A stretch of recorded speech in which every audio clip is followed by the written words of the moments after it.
Welcome to Hood Champion Boxing and Sports. In boxing, you find a way to win or you find a way to lose. Look, man, breaking news, shocker, emergency, warning. Everyone's fighting on December 23rd, 2023. Right? That's what they're saying.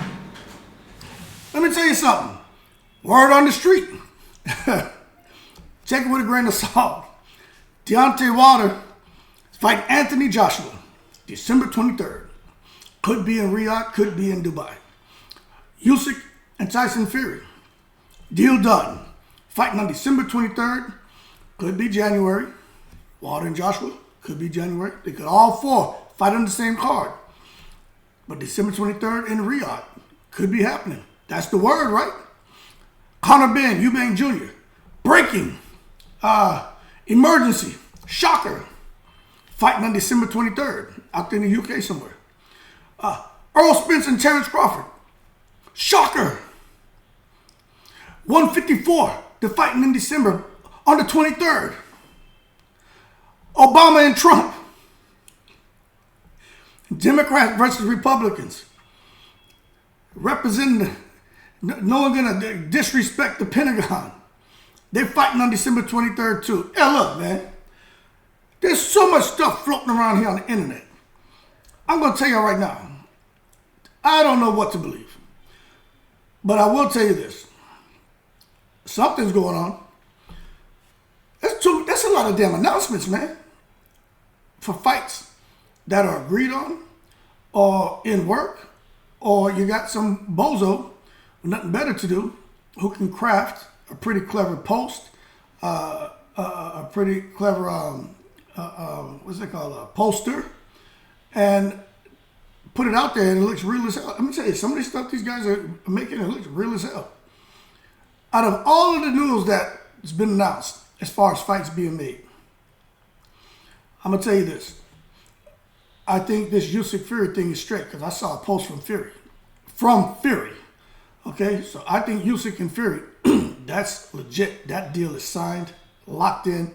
Just a matter if it gets delivered. Supposed to be taking place in Riyadh. End of December, could be January. This whole thing about Wilder and AJ, supposedly, deal's done, locked in for Dubai. However, it seems like they could possibly really try to push forward with this Usyk Fury Wilder AJ fight on the same day, same card, and the winner of Wilder AJ goes on to fight the winner of Fury Usyk. Looks like those talks that had taken place months ago, where it seemed like everything had just fallen apart, looks like there's some life being breathed back into it, okay? Now, this other thing about Eubank Jr. and Benn, sounds to me like they've made some headway in negotiations.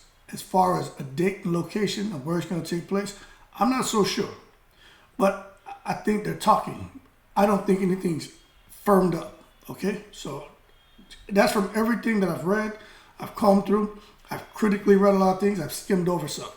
And from what I concluded, looks like that's the goal, is to get that fight underway. But there's still some room to go as far as negotiations. Crawford and Spence. Let me tell y'all something, man. We know Earl Spence has activated the rematch clause, right? That's not a secret. Shouldn't be a secret to anyone. Taking place before the end of the year. I don't know. But what I will tell you is with Espinoza talks, I learned that he'll say anything too. You got to take everything these fools say with a grain of salt. But with Crawford and Spence, yes, the rematch has been activated. When is it going to take place? At this point, I don't know. And the other thing is, what weight? I honestly don't know. No one knows. But one thing I can tell you that is true, that is fact, right? And that's too many damn fights to be happening on the same damn day. And you would think all of these fights, I don't know about Eubank Jr. and Benn, but probably so. All of these fights are pay-per-view fights. So even if they put Fury, Usyk, Wilder, and AJ on one card, right? One pay-per-view event, you still, how the hell are you going to have them fighting? Forget the same day. Have that crazy card in Saudi in the month of December, and then have Eubank Jr., Benn, and then Spence and Crawford in December. That's too much. That's too many damn pay-per-view events. And then you got Obama and Trump. If they get it popping, then you gotta. I'm paying for that. You know what I'm saying? But the other one, I don't know if I'm paying for it. But being serious, that's too many damn pay-per-view events. And I gotta be. If I see something posted, I'm gonna share it with you. You know what I'm saying? Because I think it's just good conversation. But I'll always say, take it with a grain of salt. You get these guys on Twitter and YouTube who create videos and create posts, and we know that 9 times out of 10, some of these cats are just posted nonsense. But what we've learned is that 9 times out of 10, Espinoza, Arum, Fury, those individuals who we feel are credible, they post nonsense too. So you don't know what to believe. You gotta wait until actually, you see the fighters face to face during the press conference to announce the fight. That's when you know it's on. Even this thing about Benavidez and Andre. I mean, it's hard to believe that until now you see, whoa, this fight's really taking place. It's on and popping. Jamal Charlo and Jose Benavidez are on the undercard. I mean, like, so now we can kind of breathe a sigh of relief, like, okay, here we go. The rumors were true. But with this whole thing about Wilder and AJ fighting in Dubai and Fury and Usyk fighting in Riyadh, Conor Benn and Eubank Jr. fighting in England, Crawford and Spence rematch in Vegas, all 4 fights, 4 different locations, pay-per-view on December 23rd, Obama and Trump. I mean, come on now. That's ridiculous. All right? But that being said, let's just sit back and stay tuned and let's see. Right? Because I'll tell you what, no matter when these fights take place, if they're truly locked in and it's a matter of pinpointing a date, there's going to be a seismic shift in boxing because these, in my opinion, are huge fights. Wilder and AJ, the grudge match can finally get settled. We're going to see who wins that fight. I personally got Wilder knocking AJ out, but AJ can knock Wilder out, but he's got to be big Philly. He can't be Anthony Joshua, Mr. Float like a butterfly, sting like a bee, coochie coo you in the ring. Defense first. Nah, he's got to just blitz Wilder. That's his only way of winning, in my opinion. I'm not taking nothing away from AJ. He's an excellent boxer. The man has great power. That hook and uppercut is deadly, but he's abandoned that. He's in there trying to coochie coo people. The lion has been turned into a pussycat. Wilder, that Alabama joker, is still crazy as hell trying to kill you in the ring. So I think AJ is just not going to end well for him unless Anthony Joshua turns back into Big Femi. And Big Femi was a beast. Usyk and Fury, I mean, that's a no-brainer, man.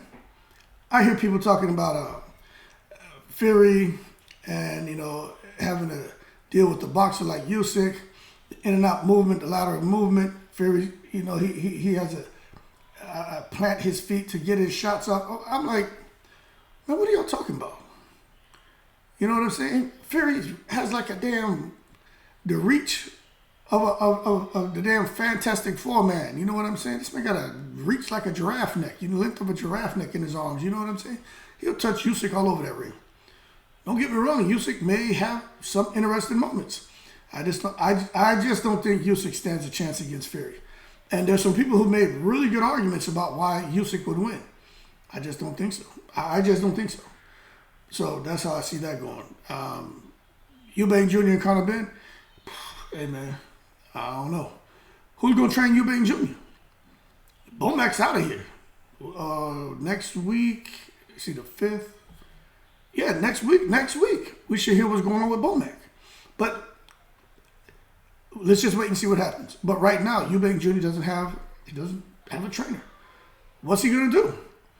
He getting into a Conor Benn. Conor Benn, although he fought a tough guy in his last fight. Conor Benn fought a very tough opponent. That opponent, I think, would have beat Eubank Jr. That opponent was non-stop. That being said, Conor Benn and Eubank Jr., let me tell you, I think that fight is really close. Really close. Very, very, very close. Hold on one second. Yeah, I'm on the way. All right, bye. That was my little one right there. But I just think that's a close fight, and we're going to see how it goes. Then Crawford and Spence, again, to me, that's a no-brainer. 154 pounds, 160, 168, 175. The weight doesn't matter. Crawford beats him, all right? And look, I like Spence, but come on, man. What's going to change? That's all I'm saying. What's going to change? Like, that's really what I need to know. And nobody can tell me. Only thing going to change is his weight. What's he going to do differently? You see, I'm going to tell you right now, Earl Spence and Terrence Crawford, let me tell you something. Had Earl Spence came up under Ronnie Shields like Jermell Charlo and then went over to Derrick James, Earl Spence, that fight with him and Crawford would have gone differently. I'm not saying he would have won, but what I'm telling you is he would have been able to change gears. He would have been able to get in there and make adjustments. Jermell Charlo can make adjustments. That comes from all those years with Ronnie Shields. That don't come from Derrick James. Derrick James helped him with being able to get some more power behind his shots. Other than that, that's it. What's the number one discernment between Jermell and Spence? You know what it is. It's Jermell being able to be a boxer puncher, fight going back, fight going laterally, fight going forward, fight off the ropes, fight in the middle of the ring, fight in close. You understand? He's a very, very brilliant and intelligent boxer, and I think we're going to see that this weekend when he faces Canelo. But Spence can't do those things. Y'all keep talking about, oh, Spence and Mikey Garcia. Spence was bing-binging him. He was bing-binging him. Yo, what are you talking about? Okay, he boxed against Mikey Garcia. Mikey Garcia showed him a lot of respect. Mikey Garcia was just getting over bronchitis, asthma, COVID, whatever the hell he had, right? And went there and got in the ring when maybe he shouldn't have. But anyway, got a huge payday. All I'm saying is, we got to be fair to these fighters. I think Earl Spence will feel better at 154. I just don't think he's going to be able to do better because he's an elite fighter. Crawford just more elite. Simple. So what's the argument? And then Obama and Trump. I don't know. I may have to put my money on Trump. Trump kind of crazy. I may have to put my money on the Donald with that weird ass dancing. See Trump doing that weird ass dancing, pointing at everybody and shit. Hey, yeah. Anyway, let's see what happens, man. But everybody fighting on December 23rd. If you let the people on social media tell it, I'm not so sure that all of that crap is accurate. But I do think there's some truth as far as fights being firmed up. But everyone fighting in the month of December. That's crazy. On the same day, that's taking it to the stupid. That being said, y'all keep cool. I'm in the breeze.